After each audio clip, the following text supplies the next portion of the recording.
मेरे को बहुत प्रॉब्लम्स हो रही थी क्योंकि 9 अक्टूबर को वॉज माई ड्यू डेट और I was emotionally very very down and then Himanshu came down with Covid. और इन सब में एक चीज़ में हम ब्लेस्ड रहे हैं, वो है मर्फी। उस पॉइंट पे भी मुझे संभाला था मर्फी ने, और आज भी हिमांशु को संभाल रहा है मर्फी। या तो हमें हमारी मेमोरीज मार रही हैं या फिर हमें हमारी इमेजिनेशन मार देती है। This is not something you need to be ashamed of. Please prepare yourself physically, mentally, emotionally, financially, in every possible way. Hi everyone, कैसे हो आप सब? एक्चुअली मुझे ऑनेस्टली नहीं पता आज मैं अब व्लॉग का स्टार्ट क्या करूँ, कैसे करूँ।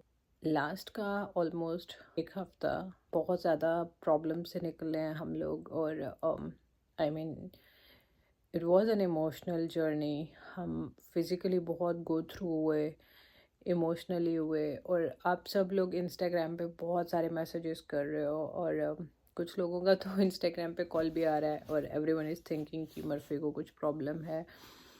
मर्फी इज़ कम्प्लीटली फाइन, उसको कोई इशू नहीं है। बट हाँ, मतलब I'm not, I mean, I was not fine. Now I'm fine. Himanshu is not very well. कुछ प्रॉब्लम्स थी जो चल रही है। एक्चुअली सच बोलूँ तो this year is not a very good year for us. बहुत कुछ हम लोगों ने खोया इस साल में।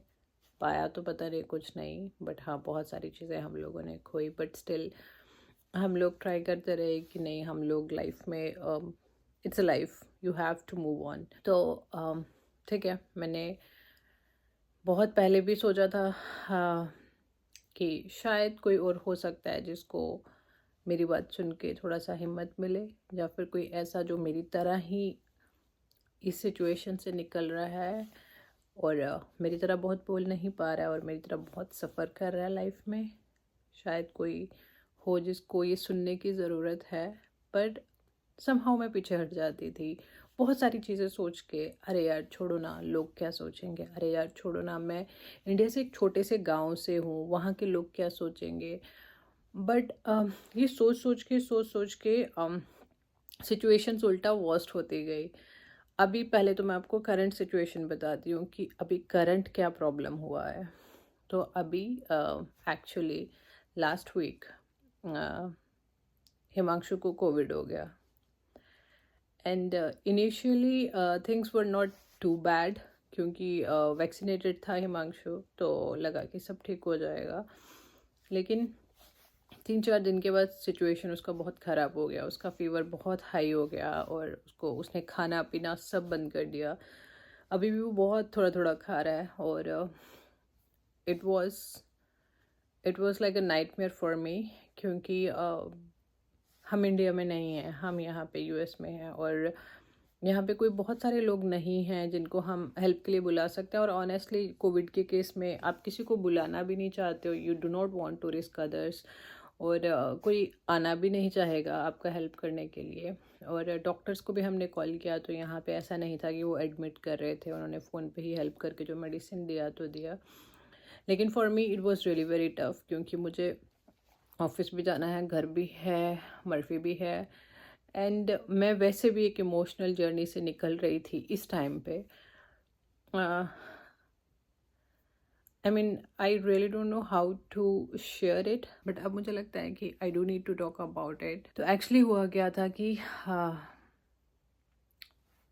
स्टार्टिंग इस ईयर के स्टार्टिंग में we came to know that we are expecting, और we were so happy like any other couple.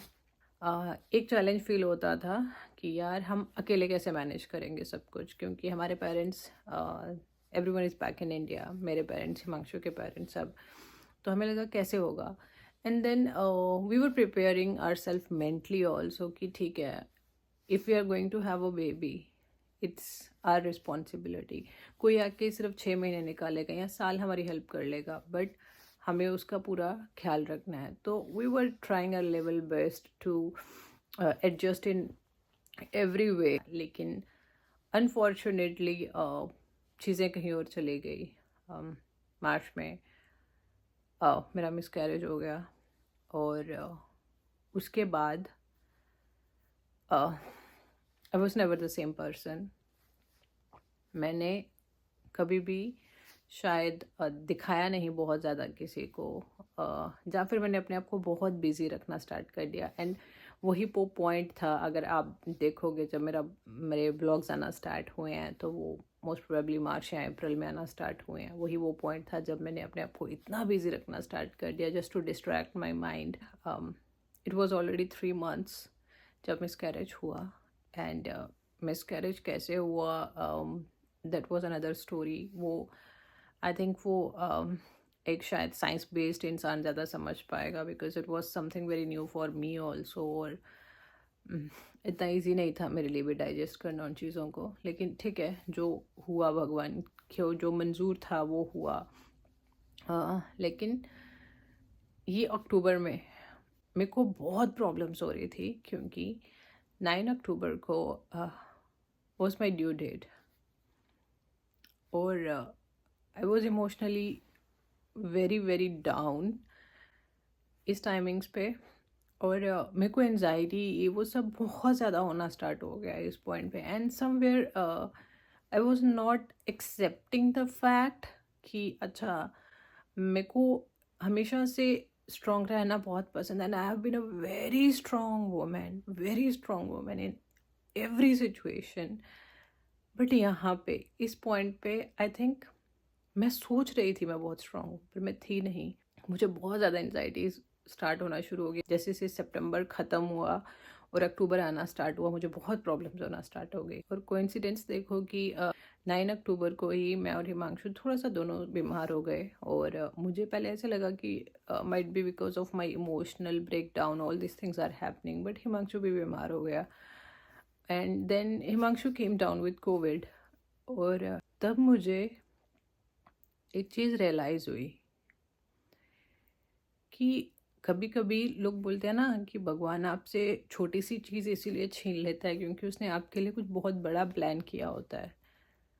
लेकिन कभी कभी भगवान आपसे बहुत बड़ी चीज़ इसलिए छीन ले जाते हैं किसी एक टाइम पे, क्योंकि उस टाइम पे शायद उसका पेन थोड़ा कम होगा अगर वो बाद में चीज़ जाती है।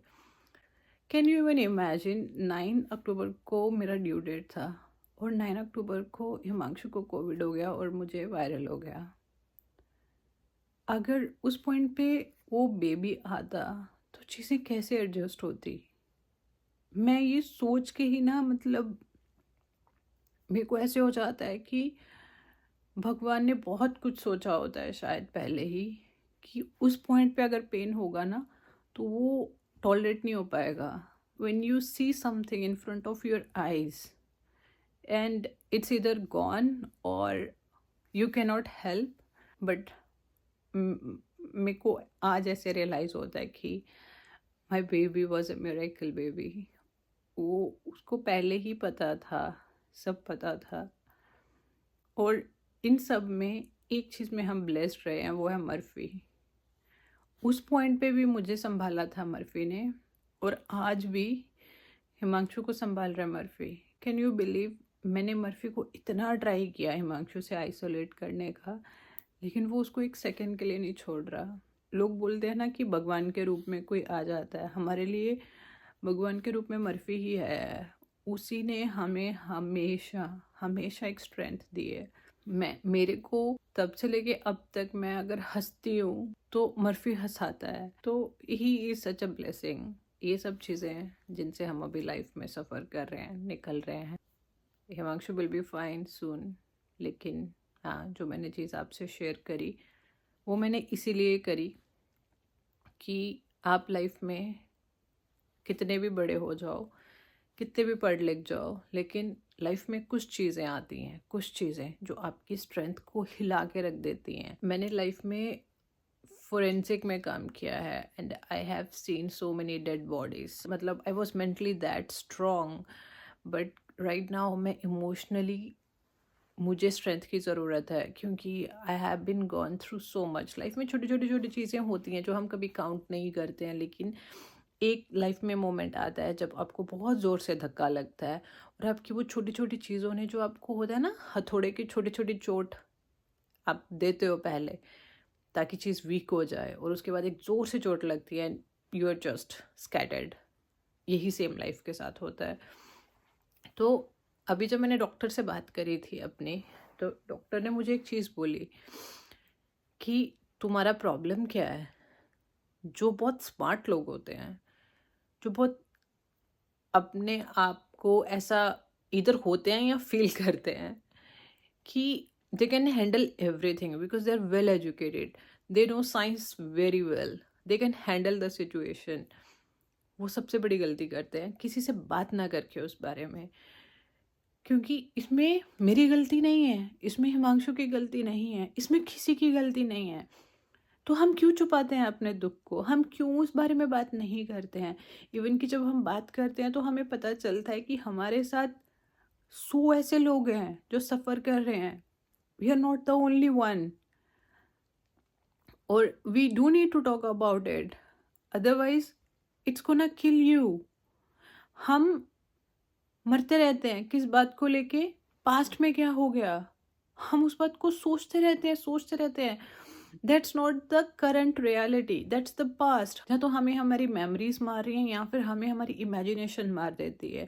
अरे ऐसा तब हो गया और फ्यूचर में भी हो जाएगा, लेकिन रियलिटी में अभी ना वो है जो हो चुका है, जो हम सोच के डर रहे हैं ना अभी वो हो रहा है। लेकिन हम लोग उस बारे में सोच सोच के अपनी मेंटल हेल्थ को इतना ख़राब कर देते हैं, इतना ख़राब कर देते हैं।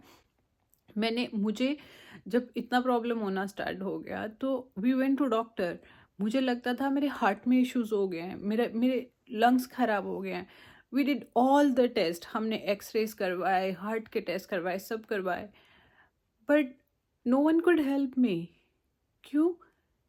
क्योंकि मैं अलाउ ही नहीं कर रही थी कि कोई लोग आके मेरी हेल्प करें। लेकिन इस बार जब मैं डॉक्टर के पास गई and I do not know what happened, I started crying because I am feeling suffocated. I am like कि please help me, I just want to get rid of all this thing. And then she told me you are perfectly fine. Just बहुत कुछ दिमाग में लेके बैठ चुकी हो, just talk about it. और पता है एक और मैं इम्पॉर्टेंट चीज़ बोलना चाहती हूँ, कभी कभी हमारे पार्टनर्स बहुत अच्छे मिलते हैं हमें। I am very fortunate, my my partner is amazing, लेकिन I am living 3 lives right now, as a partner, as a women and as a professional. तो मेरा पार्टनर बहुत अच्छा है राइट, बट मेरी जो जर्नी एज अ वुमेन है वो बहुत सफ़र कर रही है, और मेरे को प्रोफेशनली बहुत प्रेशर है which is impacting my another 2 roles also. तो मैं ना यहाँ पे अगर कोई मदर देख रही है या फिर कोई एक टीनेजर लड़की देख रही है, मेरा एक सजेशन ज़रूर है। हम आज के टाइम पे फेमिनिज्म में ये चिल्लाते हैं फाइनेंशियली इंडिपेंडेंट हो जाओ, बहुत इंपॉर्टेंट है, which is very true, it's very important to be financially independent, but उतना ही ज़रूरी है इमोशनली इंडिपेंडेंट होना और इमोशनली स्ट्रॉन्ग होना। Sometimes you stuck in a situation, यहाँ पे तुम्हें इमोशनली चीज़ें खुद हैंडल करना पड़ती हैं, तब पापा की परी बन के सच में काम नहीं निकलता है। There will be so many situations that's waiting for you because life is very long and it's so much full of ups and downs, it's never going to be a smooth journey. Please prepare yourself physically, mentally, emotionally, financially, in every possible way. And trust me, if anything bad happens to you, just talk about it. Please talk about it to your friend, to your family, जिसके साथ, to your doctor. Just talk about it. When things were messed up with me, मेरे doctor ने मुझे उस time पे बोला था कि do you need any help, are you feeling fine, क्योंकि शायद डॉक्टर को पता था कि मेंटली कैसे इम्पैक्ट करते हैं ये लॉसेस। तो मैंने उसको बोला था कि नहीं नहीं, I will handle the situation, I have a beautiful partner, I have a very beautiful dog, I can handle everything. But नहीं, वैसा नहीं हुआ। it was literally eating me inside every single second. and it is still doing. Trust me, it is still doing. It's something that I will never forget, और कोई भी नहीं कर सकता. इसलिए मैं ये ज़रूर बोलूँगी सबको कि please talk about it. This is not something you have done wrong. This is not something you need to be ashamed of. You are fine. And if you are not, you are going to be fine. Trust me. Take care.